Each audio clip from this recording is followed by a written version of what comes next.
You've heard what the media wants you to hear. You've seen the headlines they chose to show you. But what if everything you've been told about Iran is only half the story? This isn't just about politics. It's about power, resistance, and the fear no one in the West wants to admit. Why is the world's most powerful nation afraid of a country it calls isolated?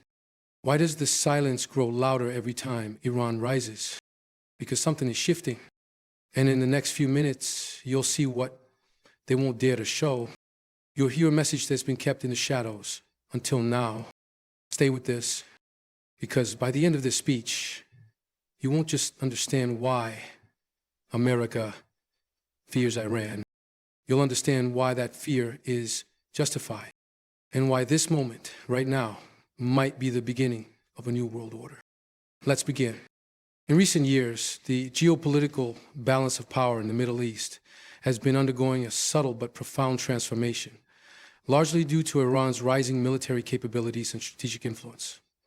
For decades, the United States held an uncontested position of dominance in the region, using military bases, economic sanctions, and diplomatic alliances to control outcomes. However, that narrative has begun to shift. Iran, long portrayed as an isolated and sanctioned state, has managed to strengthen its military, expand its regional presence through proxy networks, and develop indigenous technological capabilities that challenge even the most advanced systems of the West. Iran's advancements in missile technology, drone warfare, and asymmetric combat strategies have significantly raised the stakes for any confrontation. Their missile arsenal, especially ballistic and cruise missiles, can now reach key U.S. bases in the Gulf and strategic allies like Israel. More concerning for American military planners is Iran's use of precision-guided weapons, its indigenous production of advanced drones, and the deployment of naval capabilities that could disrupt the Strait of Hormuz, one of the world's most critical oil choke points. These developments mark a stark departure from the days when Iran relied primarily on outdated Soviet-era weaponry and important parts. Now its self-sufficiency in defense manufacturing and cyber capabilities poses a multidimensional threat that is difficult to contain through conventional means. Beyond the battlefield, Iran's regional influence is being solidified through well-organized and ideologically aligned alliances.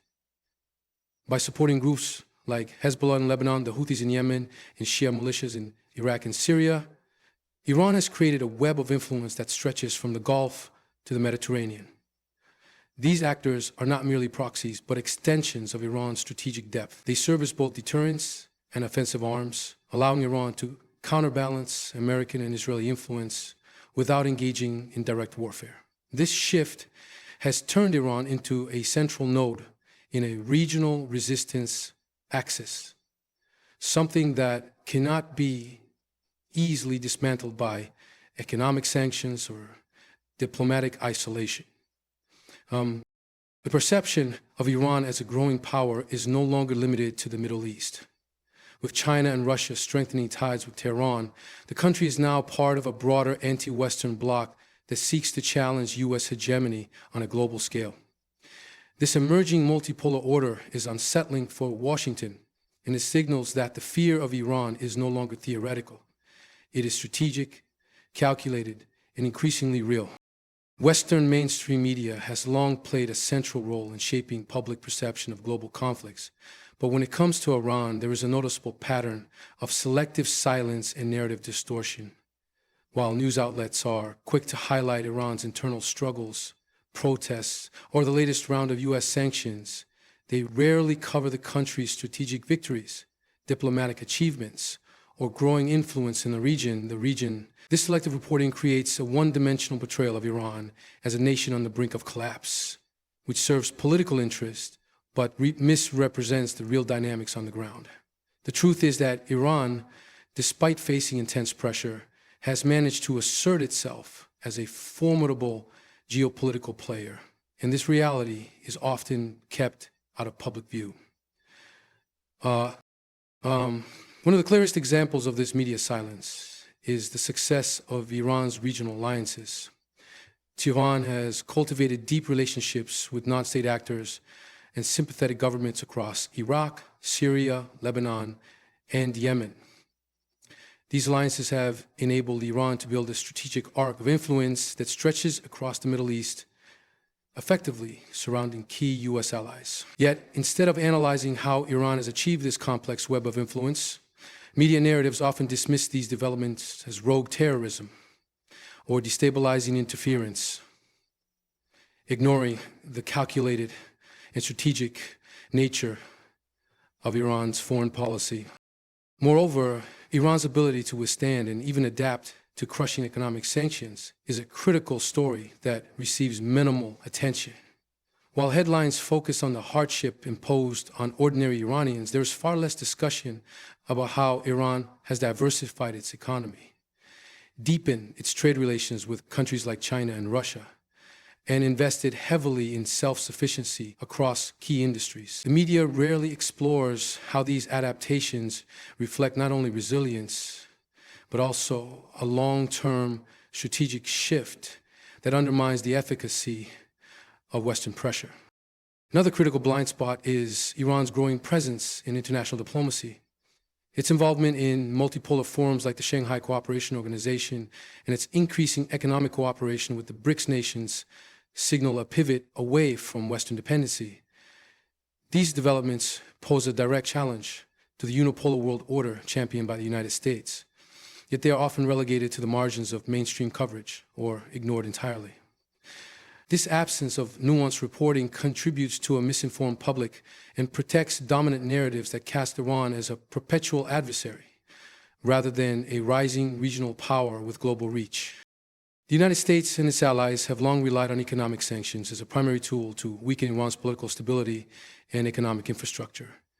The assumption was that sustained financial pressure would eventually lead to internal collapse, popular uprising, or at the very least, force Iran to concede on nuclear and regional policies. However, over the past 2 decades, a different outcome has emerged. Rather than breaking the Iranian state, these sanctions have unintentionally fueled a culture of resistance, self-reliance, and innovation. Iran has turned adversity into strategy, using sanctions as a catalyst to build domestic capabilities, strengthen national unity, and reframe the struggle as one of sovereignty and dignity. Facing severe limitations on imports, especially in technology, energy, and medicine, Iran accelerated its investment in local industries. From aerospace and nuclear research to pharmaceuticals and agriculture, the country began developing domestic alternatives to Western products. This push for economic self-sufficiency was not just practical, it became symbolic. State media, academic institutions, and cultural narratives all reinforced the idea that enduring sanctions was a patriotic act and that resistance to Western pressure was a badge of honor. What began as an economic necessity evolved into a political identity. Sanctions also restructured Iran's global economic orientation. Cut off from Western financial systems, Iran pivoted toward non-Western economies like China, Russia, India, and several nations in Latin America and Africa. These relationships went beyond trade, laying the groundwork for deeper political and military cooperation. In bypassing the US-dominated financial system, Iran contributed to a growing global trend of de-dollarization and alternative financial mechanisms that reduce American leverage. This not only weakened the impact of current sanctions, but also signaled a broader shift in the global economic order. At a social level, sanctions hardened the resolve of many Iranians who, despite economic hardship, began to see their struggle not just as survival, but as resistance to foreign domination. While dissent and economic frustrations remain, the narrative of victimhood has largely been replaced with one of endurance and defiance. Iran's leadership skillfully leveraged this sentiment to bolster internal legitimacy, framing the country as a fortress under siege but never surrendered. This transformation from a targeted, pressured state to a self-defining, defiant power has become a central element in Iran's national strategy, and one of the reasons America's fear of its resilience has grown so intensely. The United States has long depended on its strategic dominance in the Middle East to maintain control over vital interests such as oil supply routes, military presence, and regional political alliances. However, Iran's growing influence and its ability to build alternative alliances and military capabilities are threatening to undermine that dominance. Washington's fear is not rooted merely in Iran's defiance, but in the broader implications of a power shift that challenges the foundational pillars of U.S. authority in the region. This fear is intensified by the realization that Iran is no longer operating in isolation. It is now positioning itself within a multipolar world order that actively seeks to diminish American influence. Iran's expanding relationship with global powers like Russia and China adds an alarming layer to this equation. The signing of long-term strategic agreements, military cooperation deals, and the inclusion of Iran in organizations like the Shanghai Cooperation Organization are reshaping the geopolitical map. These partnerships allow Iran to circumvent Western sanctions, access advanced technologies, and strengthen its military-industrial base. In doing so, Iran is effectively building a support system that operates outside the traditional Western-led global structure, undermining the very tools the U.S. has relied on to pressure non-compliant states. Another factor that intensifies American concern is Iran's growing capacity to disrupt global energy flow through its control over the Strait of Hormuz. Roughly 1/5 of the world's oil supply passes through this narrow waterway, and Iran has repeatedly demonstrated its ability to threaten or delay shipments in times of heightened tensions. This strategic leverage gives Tehran a powerful bargaining chip, one that the U.S. cannot easily neutralize without risking a broader military confrontation. The fear here is not just about oil prices. It's about the erosion of U.S. deterrence. Moreover, Iran's role in regional conflicts, from Syria to Iraq to Yemen, has steadily expanded through a combination of military advisors, proxy forces, and ideological outreach. These networks have allowed Iran to influence governments, challenge U.S.-backed regimes, and even shape the outcomes of local conflicts. This kind of influence cannot be bombed away or sanctioned into submission. It reflects a deep strategic investment that makes U.S. power projection increasingly difficult and costly. The more Iran embeds itself into the fabric of the region, the more it undermines the traditional architecture of American dominance, signaling a new era in which the U.S. must contend with a rival that understands the terrain, the politics, and the will to endure. While much attention is given to Iran's military capabilities and its regional proxy alliances, a quieter but equally powerful development is the rise of Iran's soft power. Through culture, ideology, and media, Iran has managed to extend its influence far beyond what traditional military tools could achieve. Its message of resistance against imperialism, sovereignty for oppressed nations, and Islamic unity resonates deeply with populations in the Middle East, Africa, and even parts of Asia and Latin America. This ideological and cultural strategy has allowed Iran to win hearts and minds in places where American narratives have lost credibility. The use of soft power, often overlooked by Western analysts, plays a critical role in shaping public opinion, building alliances, and undermining U.S. influence in key regions. Iranian television networks such as Press TV and Al Alam, along with a sophisticated digital presence, have become powerful platforms for counter-narratives that challenge Western propaganda. These outlets often portray Iran as a nation standing up against global injustice and foreign interference, presenting its foreign policy as morally superior. This resonates particularly well among communities that have experienced colonization, war, or economic exploitation at the hands of Western powers. By positioning itself as a voice for the voiceless, Iran gains soft power that no missile or drone could deliver. Culturally, Iran invests heavily in exporting religious and revolutionary ideology through institutions, education, and humanitarian outreach. It funds universities, mosques, and religious centers abroad that promote its interpretation of Shia Islam, particularly in countries like Iraq, Lebanon, Nigeria, and Pakistan.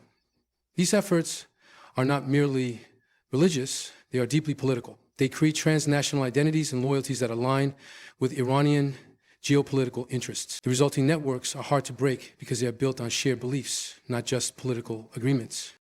Iran also extends its soft power through humanitarian assistance in conflict zones, often stepping in where international aid fails to reach.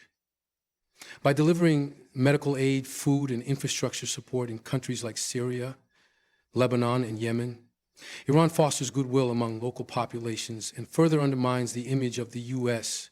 as a benevolent actor. This multidimensional approach creates a narrative of Iran as a builder, not just a fighter. It strengthens its legitimacy in the eyes of the people and creates a base of support that is difficult for American influence to compete with, especially in a world increasingly skeptical of Western intentions. One of the most significant developments contributing to America's growing fear of Iran is the emergence of a unified resistance axis, a coalition of state and non-state actors aligned ideologically, militarily, and strategically with Tehran. This axis, often referred to in regional discourse, includes powerful groups like Hezbollah in Lebanon, the Houthis in Yemen, the Popular Mobilization Forces in Iraq, and various factions in Syria and Palestine. These groups, though diverse in ethnicity, geography, and political agendas, share a common goal of opposing U.S. and Israeli influence in the region. Iran has effectively positioned itself as the nucleus of this alliance, offering ideological leadership, logistical support, and military training that has turned individual groups into a coordinated regional force. This development deeply unsettles Washington, not simply because these groups pose a direct military threat, but because they operate with a level of cohesion and strategic depth that traditional counterinsurgency methods cannot easily dismantle. These entities are embedded within their societies, often enjoying substantial popular support and functioning as both political movements and military forces. Hezbollah, for example, is not only a highly trained militia, but also a political party with significant influence in Lebanese governance. The Houthis have transformed from a tribal insurgency into a central power in Yemen's ongoing conflict, successfully launching long-range attacks against Saudi Arabia and the UAE allies in the region. What makes this resistance axis particularly threatening to U.S. interests is its proactive shift in strategy. These groups are no longer merely reactive forces striking back in moments of crisis. They have begun setting the agenda, choosing when and how to escalate conflicts, often in coordination with broader Iranian strategic goals. The integration of advanced weapon systems such as drones, guided missiles, and cyber tools further enhances their capabilities and reach. This kind of networked warfare presents a complex challenge for American military planners who are more accustomed to conventional state-on-state conflict. In this broader context, Iran's leadership of a multi-theater resistance alliance becomes a major source of anxiety for the United States. It signals a transformation in regional power dynamics, from isolated insurgencies to a collective deterrent force. This alliance also reflects a broader ideological rejection of American dominance, making it as much a political and psychological threat as a military one. The more this axis grows in strength, coordination, and legitimacy, the more it chips away at America's ability to shape outcomes in the Middle East. And so the fear gripping Washington today isn't just about missiles, militias, or sanctions. It's about the undeniable reality that the old order is crumbling. Iran, once dismissed and demonized, has become a symbol of resistance, a force that cannot be ignored, contained, or broken. While the media buries the truth beneath layers of distraction, the world is watching a shift take place. One built not just on weapons or alliances, but on endurance, principle, and the refusal to bow to empire. America's fear is not just about Iran's strength. It's about the strength of a world waking up. A world that's no longer afraid. Thank you for standing with truth, for seeking what lies beyond the headlines, and for lending your heart to a message that the world needs now more than ever. Stay strong, stay awake, and never underestimate the power of awareness in an age of silence. Good luck on your journey, and may your voice always rise above the noise.